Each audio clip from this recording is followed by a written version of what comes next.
All right, what's going on, guys? Dr. Andrew Fix with Physio Room here, and we're going to talk about strength training for runners, specifically during marathon preparation.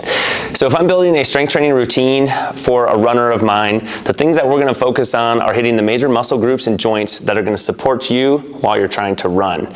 So we're talking about things like your hips, like your knees, your ankles, and of course, bracing the core. That's going to be where the majority of our focus is. Not that that means you should ignore your upper body, but this is where the focus of your program is going to be.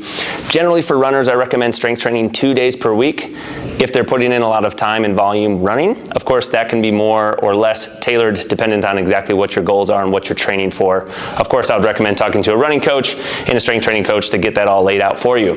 But in this video, we're talking about things like squats, we're talking about deadlifts, or what we call a hinge, lunge variations, single leg deadlifts, and then making sure that we hit the calves, we hit the core with suitcase carries and calf raises, and then the single leg tap down.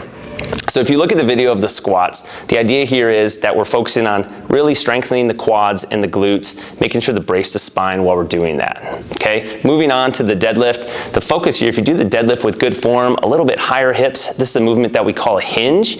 You're gonna make sure that you're really targeting the back side of the leg, the posterior chain, as we like to call it, hamstrings and glutes. Moving on to that lunge, lunges are really appropriate for runners because you're always in that single leg position when you're running. One foot's always on the ground, followed by the other one, and lunges are a great way to kind of simulate that in a more controlled environment in the gym. If we look at the suitcase carry, this is where I'm holding the dumbbell on one side of the body, walking and holding it, being sure to keep my body in a nice midline position. That's going to really focus on strengthening the core and the hip on the opposite side of the dumbbell.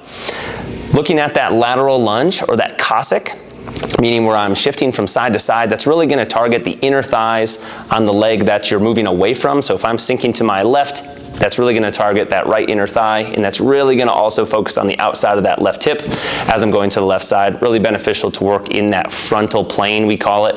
And then making sure that we hit the calves, right? I think every runner knows that calves take on a lot of the stress when we're running. There's actually a small muscle called your soleus in there as well. So being sure to hit calf raises with your knees straight and with your knees bent will be really, really important.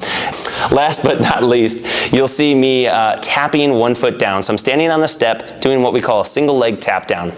The focus here is really to keep the pelvis level and not let that pelvis dip from side to side.